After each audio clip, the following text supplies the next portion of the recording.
Le Mali est sur la bonne voie.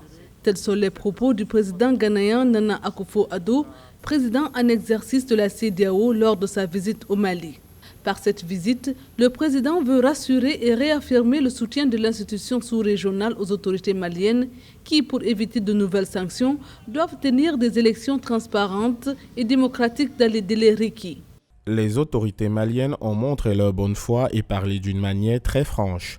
Elles visent les mêmes objectifs que la CEDEAO. Je pense que nous travaillons ensemble pour faire évoluer les choses. Il était également question, lors de cette visite, de la suite de la transition. D'autres sujets ont été également abordés.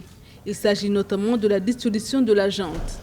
Elle devrait intervenir après la mise en place du Conseil national de transition, organe qui jouera le rôle de parlement. Cette visite a une portée diplomatique significative au plan international. Le Mali a fortement besoin de l'appui de la communauté internationale. Depuis 2012, le Mali est confronté à une crise multidimensionnelle.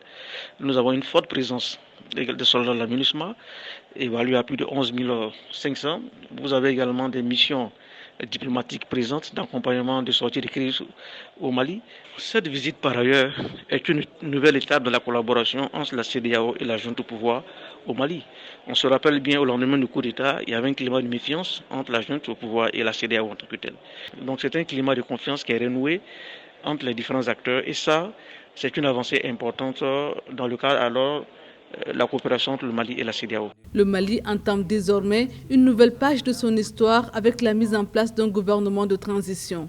Rappelons que la CEDEAO et l'Union africaine ont annoncé la levée des sanctions imposées contre le Mali depuis la prise du pouvoir par la junte le 18 août 2020.